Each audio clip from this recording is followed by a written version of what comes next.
Eleanor Grayson sat at the worn oak table in her small apartment, her trembling hands clutching a stack of overdue bills. At 65, her silver hair framed a face that had once radiated warmth but now carried the weight of betrayal. The numbers on the papers blurred as tears welled in her eyes, not from sadness, but from a simmering rage. She had trusted Harold, her husband of 40 years, with everything, her heart, her future, their shared dreams. But 6 months ago, he had walked out, leaving her with nothing but a divorce decree and a mountain of debt she hadn't known existed. The apartment was quiet, save for the faint hum of the refrigerator and the occasional creak of the floorboards. Eleanor's life had once been filled with laughter, family dinners, and the comfort of routine. She and Harold had built a modest but happy life in their suburban home, raising 2 children who were now grown and living their own lives. She had been content, believing their marriage was a partnership of equals. But the truth had unraveled like a poorly knit sweater, revealing a web of lies that had been spun right under her nose. It started with a phone call from the bank. A polite but firm voice informed her that their joint account was overdrawn, and a loan in her name was in default. Eleanor had laughed nervously, assuming it was a mistake. She hadn't taken out any loans. Harold handled the finances. He always had. But when she called him, his phone went straight to voicemail. Days later, a process server arrived with divorce papers, citing irreconcilable differences. Harold was gone, vanished to some new life, leaving her to face the wreckage alone. Eleanor wiped her eyes and spread the bills across the table. Credit card statements, a second mortgage, personal loans, hundreds of thousands of dollars, all in her name. She hadn't signed a single document, yet her signature stared back at her, a cruel mimicry of her own hand. The realization hit her like a physical blow. Harold had forged her signature, over and over, to fund whatever secret life he had been living. Her shock gave way to fury. She wasn't just a victim of abandonment. She was a victim of theft, of betrayal so deep it threatened to swallow her whole. But Eleanor was no stranger to hardship. Born to a working-class family, she had clawed her way through nursing school, raised her children through lean years, and cared for her dying mother while holding down a full-time job. She had always found a way to keep going. And now, at an age when most people were settling into retirement, she refused to let Harold's deceit define her. She would fight back. The next morning, Eleanor drove to the local library, her hands steady on the wheel despite the storm in her heart. She spent hours poring over legal books and online forums, learning about fraud, forgery, and divorce law. She discovered that proving Harold's deception would be difficult but not impossible. If she could gather evidence of the forged signatures, bank records, loan documents, anything that showed inconsistencies, she might have a case. Her nursing career had taught her precision and patience. Now, she would apply those skills to reclaim her life. Eleanor's first stop was the bank. The manager, a kind woman named Susan, listened as Eleanor explained her situation. Susan's face softened with sympathy, but her tone was cautious. "Mrs. Grayson, proving forgery is complex. You'll need documentation, and it's best to hire a lawyer." Eleanor nodded, her jaw tight. She couldn't afford a lawyer. Not yet. But she wasn't about to give up. Susan printed out copies of the loan agreements and account statements, each one bearing Eleanor's supposed signature. To her untrained eye, they looked convincing, but something about the loops and angles felt off. Back at her apartment, Eleanor spread the documents across the table, comparing them to old letters she had written. The differences were subtle, but there, the slant of the E, the pressure of the pen, the way they are curled. Harold had been clever, but not clever enough. She felt a spark of hope, fragile but real. If she could prove the signatures were forged, She could sue Harold for fraud and hold him accountable for the debt he had saddled her with. That night, Eleanor barely slept. Her mind raced with questions. Where was Harold? What had he spent the money on? And why had he done this to her? She remembered their early years together, the way he'd bring her coffee in bed, the way they danced in the kitchen to old jazz records. Had it all been a lie? She pushed the memories aside, focusing on the task ahead. She wasn't fighting just for herself, but for every woman who had ever been betrayed.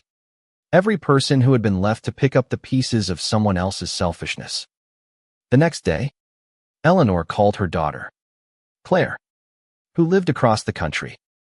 Claire was furious when she heard the truth, her voice trembling with anger. Mom, how could he do this? We trusted him. Eleanor soothed her daughter, promising to keep her updated. She didn't want Claire or her son, Michael, to worry. This was her battle, and she would fight it alone for now. But Claire insisted on flying out to help. And Eleanor, though reluctant, felt a warmth in her chest at the thought of her daughter's support. Eleanor's days became a blur of research and phone calls. She contacted a handwriting analyst recommended by a legal aid clinic, a gruff but knowledgeable man named Mr. Patel. He agreed to review the documents for a modest fee, which Eleanor scraped together from her savings. If the signatures are forged, he said, I'll find the discrepancies. But you'll need more than my report to win in court. You need a lawyer who knows fraud cases. Eleanor thanked him, her resolve hardening. She would find a way to afford legal help, even if it meant selling her car or dipping into her retirement fund. As the weeks passed, Eleanor's small apartment became a war room. Papers were pinned to a corkboard, timelines scrawled on notepads, and sticky notes marked key dates and transactions. She discovered that Harold had taken out loans as early as 5 years ago, long before he'd shown any signs of discontent. The money had funded lavish trips, a second car, and unexplained wire transfers to accounts she didn't recognize. Each discovery was a stab to the heart, but it also fueled her determination. Harold had underestimated her, and that was his mistake. One evening, as Eleanor sat hunched over her documents, her phone buzzed with a text from an unknown number. Her heart skipped a beat as she read the message. Stop digging. Ellie, you won't like what you find. The use of her old nickname sent a chill down her spine. It was Harold. He knew she was onto him. Instead of fear, Eleanor felt a surge of defiance. She typed back, her fingers steady. I'm not stopping until you pay for what you did. She hit send, her heart pounding. This wasn't just about money, Anna Marie, it was about justice. Eleanor's apartment was now a fortress of evidence, each document a brick in the wall she was building against Harold. The text message from him had only strengthened her resolve. She saved it as evidence, knowing it could show his awareness of her investigation.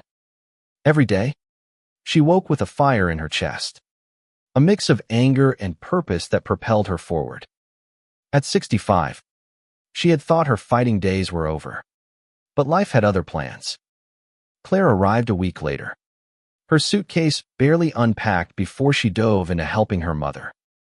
At 38, Claire was a force of nature, a single mother and a high school teacher with a sharp mind and a fiercer heart.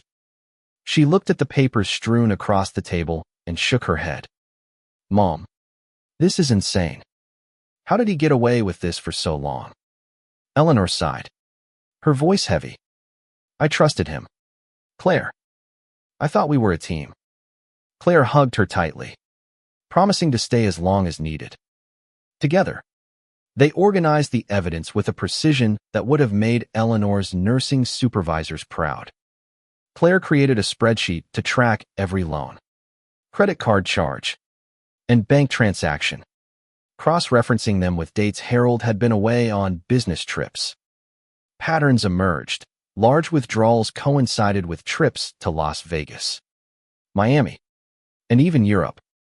Eleanor's stomach churned as she realized Harold had been living a double life. Funding it with money he stole in her name. Mr. Patel, the handwriting analyst, called with his initial findings. The signatures are inconsistent with your writing samples, he said. The pressure, the stroke patterns, they don't match. I'll need a few weeks to finalize my report. But this is promising. Eleanor thanked him, her heart lifting. It wasn't definitive proof yet, but it was a start. She and Claire celebrated with a cup of tea, a small moment of lightness in the storm. Finding a lawyer was the next hurdle. Eleanor's savings were dwindling, and legal fees were daunting. Claire suggested a contingency-based attorney, one who would take the case for a percentage of any settlement. After dozens of calls, they found Laura Martinez, a sharp-eyed lawyer in her 40s with a reputation for taking on tough fraud cases. Laura met them in her cluttered office, her desk piled with files, but her demeanor calm and focused. Eleanor explained everything, her voice steady despite the pain of retelling the betrayal. Laura listened intently, flipping through the documents Eleanor had brought. This is a strong case, she said finally. If we can prove the forgeries and show Harold acted with intent, we can sue for fraud, breach of fiduciary duty, and emotional distress. But it won't be easy. Do you know where he is? Eleanor shook her head. Harold had vanished, his phone number now disconnected after the text. Laura nodded. We'll hire a private investigator if needed. For now, let's file a motion to freeze any accounts tied to these loans. The legal process was a maze of paperwork and waiting. Eleanor and Claire spent hours at the library, learning about civil lawsuits and gathering more evidence. They found old emails from Harold, vague mentions of investments that now seemed suspicious. One email, sent 2 years ago, casually mentioned a new venture that required some paperwork. Eleanor's blood boiled. Had he been planning this even then? Laura filed the initial lawsuit, naming Harold as the defendant in a case of fraud and forgery. The court issued a summons, but serving Harold proved difficult. The private investigator Laura hired, a quiet man named Tom, tracked Harold to a condo in Florida, purchased under a shell company. The discovery felt like a punch. Harold was living in luxury while Eleanor struggled to pay her rent. Tom's report included photos of Harold at a beachfront bar, laughing with a woman half his age. Eleanor stared at the images, her heart twisting but her resolve unshaken. Claire, ever practical, suggested they reach out to Michael, Eleanor's son, for support. Michael, a reserved engineer in his early 40s, was devastated by the news but hesitant to get involved. Mom, I can't believe Dad would do this, he said over the phone, his voice thick with emotion. Eleanor reassured him, sensing his guilt for not noticing sooner. She didn't want her children to carry her burden, but she was grateful for Claire's fierce loyalty. As the lawsuit progressed, Eleanor faced new challenges. Creditors hounded her, threatening to seize her assets. Laura negotiated temporary relief, arguing that the debts were under dispute. But the stress was relentless. Eleanor's health began to falter, her blood pressure spiked, and her sleep was fitful. Claire insisted she see a doctor, but Eleanor brushed it off. I'll rest when this is over, she said, her voice firm. She wasn't just fighting for money. She was fighting for her dignity, her future, and the truth. One evening, as Eleanor and Claire reviewed court documents, a knock at the door startled them. It was a courier with a letter from Harold's lawyer, offering a settlement, $50,000 to drop the case. Eleanor's hands shook as she read it. The amount was a fraction of the debt, an insult disguised as generosity. Claire's eyes blazed. He thinks he can buy you off. No way. Eleanor nodded, crumpling the letter.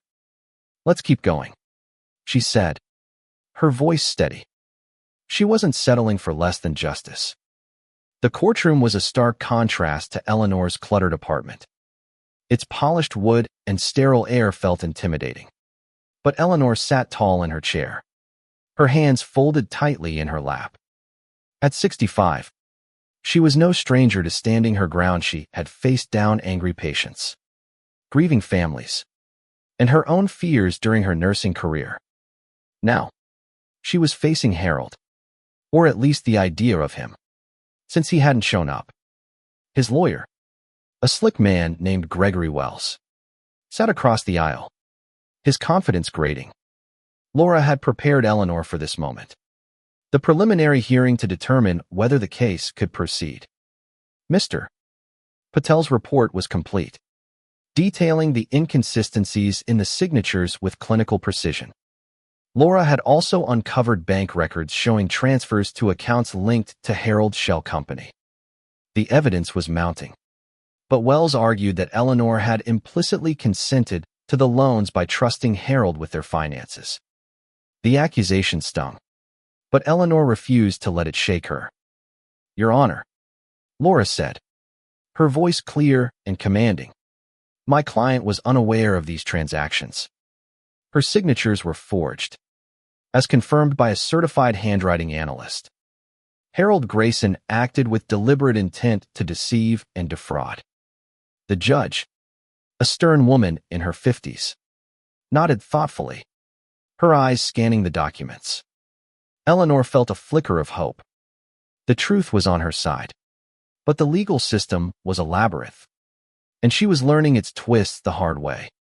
Claire sat beside her, squeezing her hand during tense moments. Eleanor was grateful for her daughter's presence, though she worried about the toll this was taking on Claire's own life. "You don't have to stay," Eleanor whispered during a recess. Claire shook her head. "I'm not leaving you, Mom." The words were a lifeline, grounding Eleanor in the chaos. Outside the courtroom, the media had caught wind of the case. A local reporter approached Eleanor, asking for a statement. She hesitated, her instinct to stay private warring with her desire to expose Harold's betrayal. Laura advised caution, but Eleanor spoke briefly, her voice steady. "I trusted my husband, and he used that trust to destroy my future. I'm fighting for justice, not just for me, but for anyone who's been betrayed." The words felt raw, but they were true. The reporter scribbled furiously, and Eleanor hoped her story might warn others. Back in the courtroom, Wells presented a new argument that Eleanor's delay in discovering the fraud suggested negligence. Laura countered fiercely, pointing out that Harold had deliberately hidden his actions, exploiting Eleanor's trust. The judge agreed to move the case forward, scheduling a full trial for 3 months later. Eleanor exhaled, relief mingling with exhaustion. It was a victory, but the war was far from over. After the hearing, Eleanor and Claire returned to the apartment, where the court board of evidence had grown even more crowded. Tom, the private investigator, had uncovered more details about Harold's life in Florida.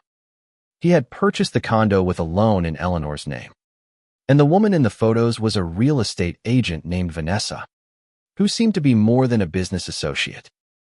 Eleanor felt a pang of jealousy, not for Harold's affection, but for the life he had stolen to fund his new one.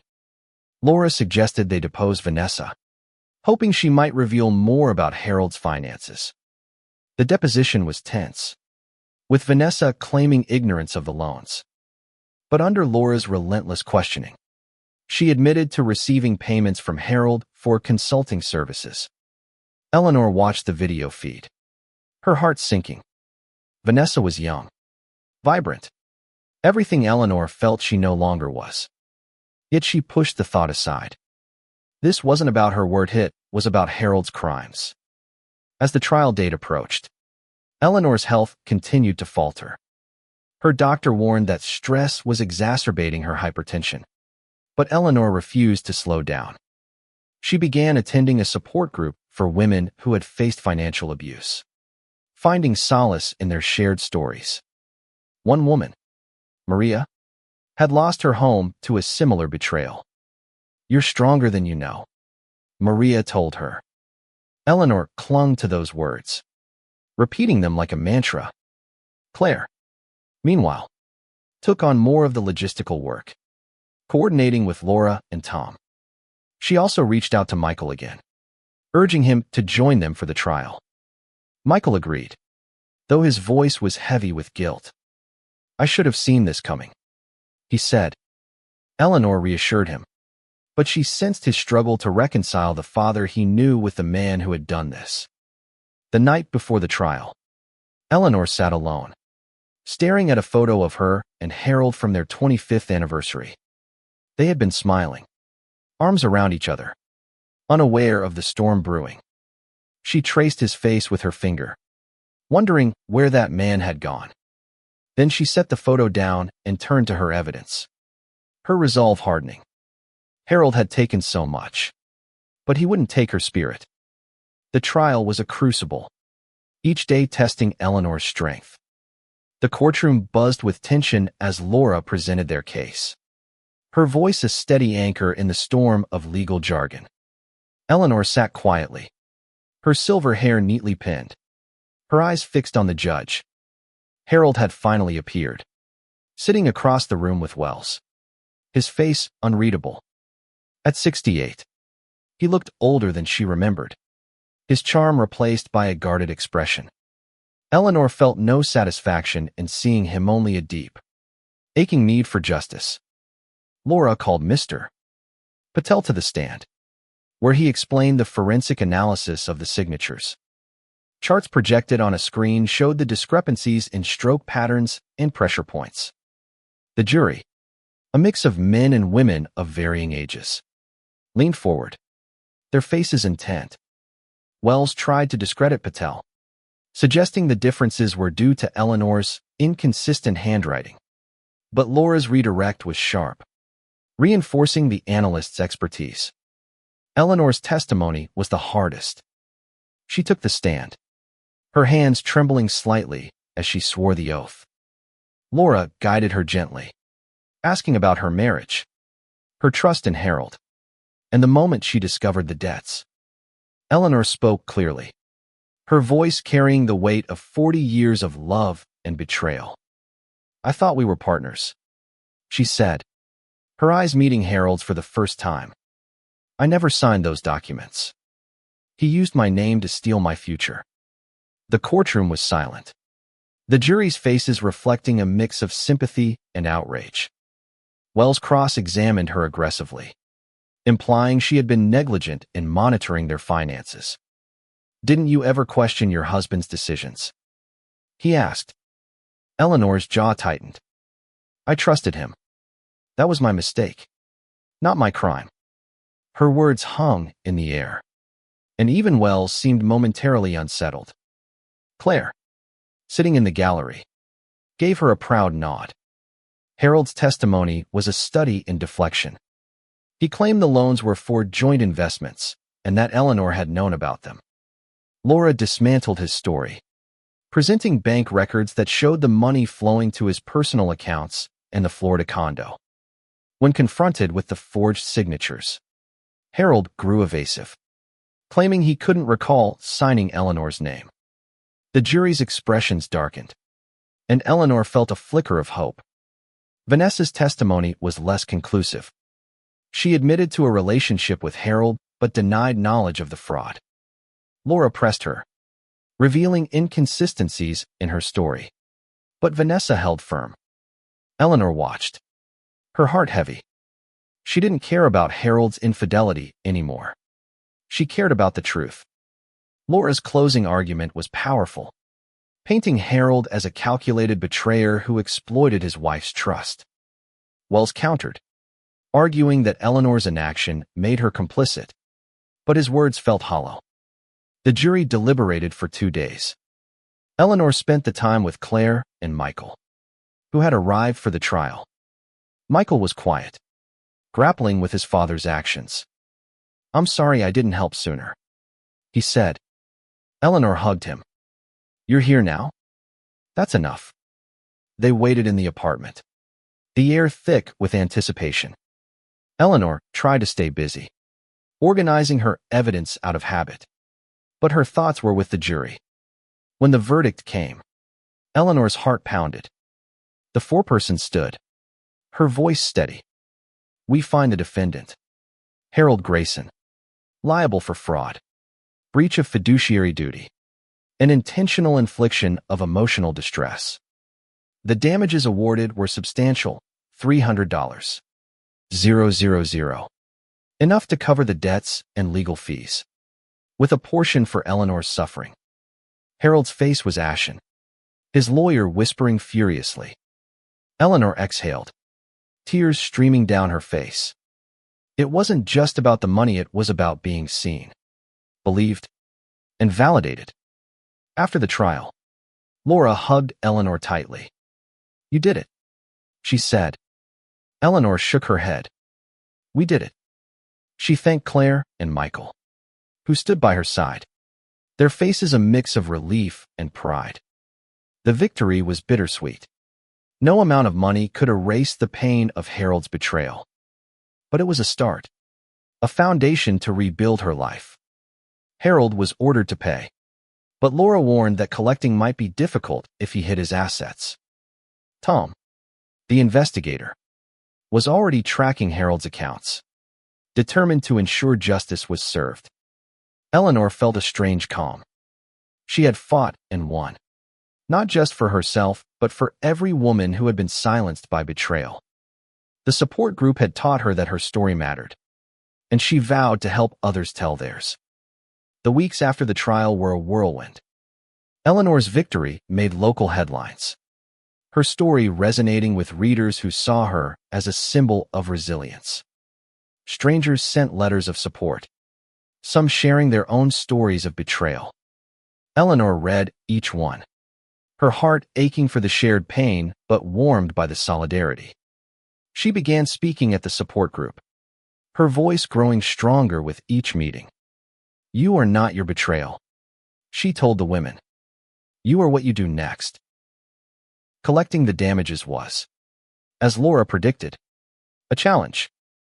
Harold had moved assets to offshore accounts, but Tom's persistence paid off.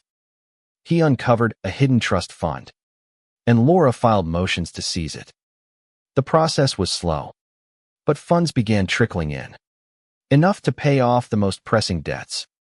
Eleanor sold the condo Harold had bought, using the proceeds to settle the second mortgage. For the first time in months, she could breathe without the weight of financial ruin. Claire returned to her life, but not before making Eleanor promise to visit. Michael, too, became more present, calling weekly to check in.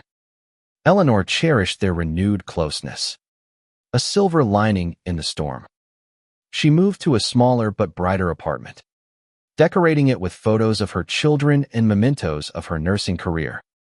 The space felt like hers, a sanctuary built on her own terms. Eleanor's health improved as the stress eased. She followed her doctor's advice, taking up yoga and walking daily in a nearby park. The physical activity grounded her, and the park's quiet beauty reminded her of life's small joys. She began volunteering at a legal aid clinic, helping others navigate financial abuse cases. Her experience, once a source of shame, became a tool to empower others. She found purpose in guiding women through the legal maze she had survived. One day, a letter arrived from Harold. It was short, written in his familiar scrawl. He apologized, claiming he had been lost and hadn't meant to hurt her. Eleanor read it once, then burned it in the sink. His words meant nothing now. Her healing didn't depend on his remorse. She had reclaimed her power, not through his apology, but through her own strength. Eleanor's story spread beyond the support group. A journalist contacted her for a feature in a national magazine, focusing on financial abuse among older women. Eleanor agreed, hoping to raise awareness. The interview was cathartic, allowing her to articulate her journey from victim to victor. When the article was published, She received calls from advocacy groups, inviting her to speak at conferences. At first, she hesitated. She was no public speaker, but the support group encouraged her. "You're a voice for us," Maria said. Eleanor took the leap. Her first speech met with a standing ovation. Financially, Eleanor was stable but not wealthy. The damages covered her losses, but she lived frugally, valuing security over extravagance. She started a small savings account, a nest egg for emergencies, and even treated herself to a weekend trip with Claire. They laughed and cried, reminiscing about old times and dreaming of new ones. Eleanor felt a lightness she hadn't known in years. Her relationship with her children deepened. Michael opened up about his guilt, admitting he had idolized Harold and struggled to accept his father's flaws. Eleanor listened, offering no judgment, only love. Claire, meanwhile, became her confidant, their bond unbreakable. Eleanor realized that Harold's betrayal had, in a strange way, brought her closer to her children, a gift she hadn't expected. As winter approached, Eleanor reflected on her journey. She had entered this battle alone, armed only with determination. But she had emerged surrounded by supporter children. Laura, the women in her group. She wasn't the naive wife who had trusted Harold blindly. She was a woman who had faced betrayal and rebuilt herself. Her story wasn't just about winning a lawsuit. It was about reclaiming her voice, her dignity, and her future. Eleanor stood at the podium, her hands steady as she addressed a room full of women at a financial literacy conference. At 66, her silver hair glowed under the stage lights, and her voice carried a quiet strength. "Betrayal doesn't define you," she said, her eyes sweeping the audience. "It's what you do with the pieces that matters." The crowd erupted in applause, and Eleanor smiled, her heart full. She had come so far from the woman who had sat trembling at her kitchen table, drowning in debt and despair. Her life had settled into a new rhythm. The lawsuit's damages had cleared the last of the fraudulent debts, and Eleanor now lived modestly but comfortably. She had taken up gardening, her small balcony blooming with flowers that reminded her of her mother's garden. Each bloom was a testament to her resilience, a quiet rebellion against the chaos Harold had left behind. Eleanor's advocacy work grew. She partnered with the Legal Aid Clinic to create a workshop for women recovering from financial abuse. She taught them how to read bank statements, recognize red flags, and navigate the legal system. Her sessions were packed, her practical advice tempered with empathy. "You're not alone," she told them, and she meant it. Her own journey had taught her the power of community, and she was determined to pay it forward. Claire and Michael remained her anchors. Claire visited often, bringing her son, Ethan, who filled Eleanor's apartment with laughter. Michael, now more open, invited Eleanor to spend holidays with his family. They rarely spoke of Harold, but when they did, it was with a shared understanding that his actions no longer defined them. Eleanor had forgiven him, not for his sake, but for her own peace. Holding on to anger, she realized, was like carrying a weight she didn't need. The media attention had faded, but Eleanor's story continued to inspire. She received letters from women across the country, thanking her for giving them courage. One letter, from a woman named Susan, stood out. Susan had escaped an abusive marriage and used Eleanor's story to fight for her own financial freedom. "You showed me I could start over," she wrote. Eleanor kept the letter on her fridge, a reminder of her impact. Laura, now a friend as much as a lawyer, checked in occasionally. She had taken on more financial abuse cases, inspired by Eleanor's courage. "You're a trailblazer," Laura told her. Eleanor laughed, shaking her head. "I just did what I had to do." But deep down, she knew Laura was right. Her fight had been bigger than herself, a beacon for others in the dark. One spring morning, Eleanor walked through the park, the air warm with promise. She thought of the woman she had been a year ago, broken, betrayed, but not defeated. That woman had fought for justice, not just in the courtroom, but in her own heart. She had rebuilt her life, not as Harold's wife or a victim, but as Eleanor Grayson, a woman of strength and purpose. As she sat on a bench, watching children play, Eleanor felt a quiet pride. She had faced the worst and come out stronger. Her story wasn't over. It was a new chapter, one she was writing herself.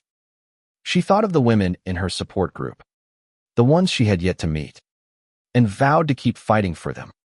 Her battle had been about more than money. It was about proving that no one could take away her worth. Eleanor pulled a small notebook from her purse, jotting down ideas for her next workshop.